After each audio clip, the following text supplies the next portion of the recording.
สบายดีมื้อนี้จะมาแนะนำการพิมพ์เครื่องหมายต่างๆใน Microsoft Word 2019 เช่นว่ามีความยุ่งยากและซักซ่าโดยเฉพาะการพิมพ์บางเลขสูตรต่างๆมีความซักซ่าก่อนจะเข้าบทเรียนจะยกตัวอย่างการพิมพ์คำว่า360องศามีวิธีการสร้างแต่ต้องอาศัยคำสั่ง equation แม่นการพิมพ์บางเลขต่างๆเช่นว่าจะยกตัวอย่างให้เบิ่งให้เข้ามา insert equation ที่มีมาให้แล้วเนาะอยู่ใน Microsoft Word นี้เมนูนี้แม่นเมนูที่ว่าเอาไว้พิมพ์บางเลขยกตัวอย่างว่าเข้าตัวนี้แล้วก็มาเข้ากำลังคลิกเส้นนี้แล้วพิมพ์คำว่า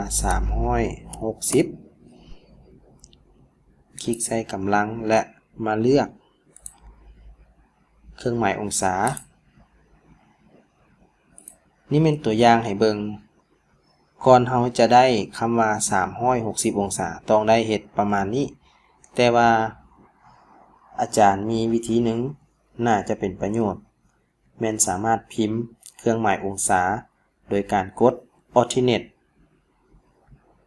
ค้างไว้และกดเลขหนึ่งอยู่ในคีย์บอร์ดเพื่อให้ไวขึ้นเดี๋ยวจะลืมออกก่อนเนาะให้มาเข้าเมนู Insert เข้า Symbol เลือก More Symbol แล้วให้มาเปลี่ยนฟอนต์เป็นฟอนต์ Times New Roman เพราะว่าจะมีเครื่องหมายองศา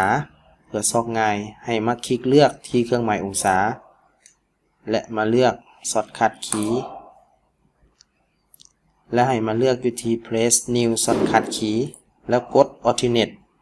อยู่คีย์บอร์ดค้างไว้แล้วกดเลขหนึ่งมันก็จะแสดงขึ้นมาให้เองหลังจากนั้นให้กด Add Sign กด Close ข้าพเจ้าจะพิมพ์ให้เบิ่ง360แล้วกด Alternate เลขหนึ่งมันก็จะขึ้นมาให้เลย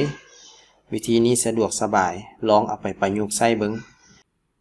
เฉพาะ Shortcut Key เราสามารถเลือกกดตามใจได้